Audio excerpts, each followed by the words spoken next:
இறைவனுக்கு கோடான கோடி நன்றி. இறைவனுக்கு கோடான கோடி நன்றி. 5 பஞ்சபூதத்துக்கு கோடான கோடி நன்றி. 9 நவகிரகங்களுக்கு கோடான கோடி நன்றி. இந்த பூலோகத்தில் இருக்கும் எல்லா மனிதர்களுக்கும் கோடான கோடி நன்றி. விஜயகாந்த் ஐயாவை பற்றி பேசணும் அப்படின்னா, ஒரு தர்ம வள்ளல். அதாவது வந்து ஏழைக்காகவே பிறந்தவர். அவர் வந்து பார்த்தீங்கன்னா அவர் ஒரு தெய்வ நிலைக்கு தான் மாறிட்டார். ஒரு சித்தர்னு சொல்லலாம். நான் வந்து பார்த்தீங்கன்னா அன்னைக்கு அந்த ஃபர்ஸ்ட் அன்னைக்கு வந்ததோட இறந்த அன்னைக்கு வந்ததோட சரி. அதன் பிறகு நான் ரெண்டாவது இப்போ ஒரு வாரத்துக்கு முன்னே வந்து நான் பார்த்தேன். ஸோ உங்கள் ஆற்றல் எப்படி இருக்குன்னு பார்த்தேன். ஒரு சிவன் கோயிலில் எப்படி இருக்கோ அதே மாதிரி ஆற்றல் வந்து இங்கே இருக்கு. அது எங்களை மாதிரி ஆளுங்களால மட்டும்தான் உணர முடியும். அதை நான் யாருக்குன்னா இப்போ உணர்த்தி காட்டுறேன். ஒருத்தருக்கு உணர்த்தி காட்டுறேன். ஆற்றல் அந்த அளவுக்கு வந்து அங்கே இருக்கு, பவர் இருக்கு. இது வந்து பார்த்தீங்கன்னா நான் ஒரு வீடியோவும் போட்டிருக்கு. பட் ஆனால் வந்து பார்த்தீங்கன்னா இவர் வந்து ஒரு விஷயம் சொல்லணும் அப்படின்னு பார்த்தீங்கன்னா, தானம் தர்மம்னு சொல்லுவாங்க.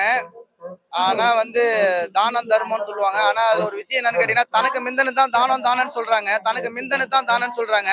ஆனா தனக்கு மிந்தனத்துக்கு தானம் என்று பொருள் என்ற என்னன்னு கேட்டீங்க அப்படின்னு பாத்தீங்கன்னா, ஒரு மனிதன் அவர் இருக்கும் போதும் வந்து பாத்தீங்கன்னா ஒரு பேர்ல தானம் நடந்துகிட்டு இருக்கு. ஒரு மனிதன் அவருங்க இல்லாத போதும் தானம் நடந்துட்டு இருக்கு. இதுக்கு பேரு தான் தான தர்மத்துக்குள்ள பேரே தவிர மத்தபடி தனக்கு வச்சுக்கிட்டு நம்ம செலவு பண்ணணும் அப்படின்னு கிடையாது. இன்னைக்கு செலவு வச்சுக்கிட்டு நாளைக்கு செலவுக்கு வச்சுக்கிட்டு அதுக்கு தகுந்த மாதிரி செலவு பண்ணணும் அப்படின்னு நினைக்கிறாங்க. தனக்கு வச்சுக்கிட்டு அப்புறமா தனக்கு முன்ன தான் தான தர்மம்ன்றாங்க. அது கிடையவே கிடையாது. அதுக்கு உதாரணத்துக்கு வந்து பாத்தீங்கன்னா,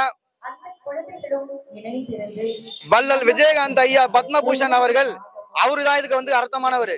நான் அது நல்லா பார்த்துட்டேன். ஏன்னா நான் வந்து ஓப்பனா சொல்ல போனா பொலிட்டிக்கலும் கிடையாது, நான் வந்து ரசிகரும் கிடையாது. அவர் ஆத்மா, அதாவது வந்து பாத்தீங்கன்னா பல ஆயிரம் கோடிக்கு ஒருத்தருக்கு மட்டும்தான் இந்த மாதிரி ஒரு ஆத்மா இருக்கும்.